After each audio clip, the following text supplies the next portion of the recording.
श्री कमलाम्बा अष्टकम्। अम्बोजसना सम्बररी विनुदं रम्भाति संसेविदं सम्पा कोटिसातपर्वं सदमकस्कन्देदुं सम्भूजितम् अम्बपोतलिनिकसकुण्डलाभरम् अम्बोदर च यामलं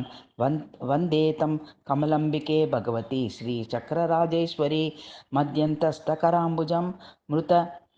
मृतवादवाप्त्या तपगुर्वादिं मन्त्रानामतिदेवदं मनुज पद्माक्षिते सन्दायिनीं मल्लिसम्भवग मालति मणिलासदकन्दम मनोहारिणीं वन्दे तं कमलाम्बिके भगवतीं श्रीचरणराजेश्वरी उत्फुल्लरुणपङ्कजकीयुगलम् उत्तुङ्गा विनास्तानि उद्यान् भास्कर भस्ममा नवसानं सूर्यन्दुपिम्पाननम् उद्यात् सूर्यनिवामुपनिषत्सरं परविदेवदं वन्दे तं कमलाम्बिके भगवतीं श्रीचक्रराजराजेश्वरीम् अङ्गमस्वमम्बीर्तवादे स्वशिशवे विनयस्तानन्यातिने सरोऽप्याङ्गमपोह्य च सार्वजन्यस्थान्यं ददान्यति तत्त्वश्रुतिपितं च सुषुमं रक्षावयं वसुभं ग्राक्षुरगणा द्विजसि सुनो रक्षिता किमद्वाया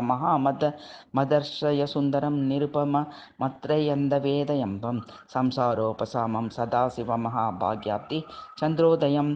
मार्कण्डेयसुरक्षकं यमह्यते शल्यां यतेर्हुत्सुगं वन्दे तं कमलाम्बिके भगवतीं श्रीचक्रराजेश्वरी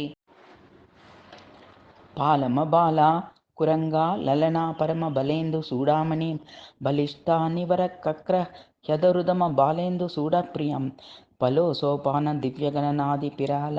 लीलस्यतुरा द्वं कमलाम्बिके भगवतीं श्रीचक्रराजेश्वरी कल्याणीं करुणारा सरत्रनयनं कमरि वामङ्गकं कस्तूरीमता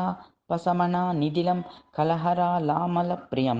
कल्पन्तवती कर्मकोटया सुलापं गैर्लभ्यं सदा वन्दे त्वं कमलाम्बिके भगवतीं श्रीचक्रराजराजेश्वरीम् अम्पदद्वमनुसिन्धायामितु पटमेदेन कामहेतिः नानाजन्मसु नीतामेव निवूता द्वात्पदभक्ति विना नो सेन मे सक्तम् ऐनिरापुतान्मे वदा श्रीकारे अन्तर्ह्यद्य पुनरम्भवाय सङ्गे सन्ध्ये द्वात्पदम् इति श्रीकमला अष्टकं सम्पूर्णम्।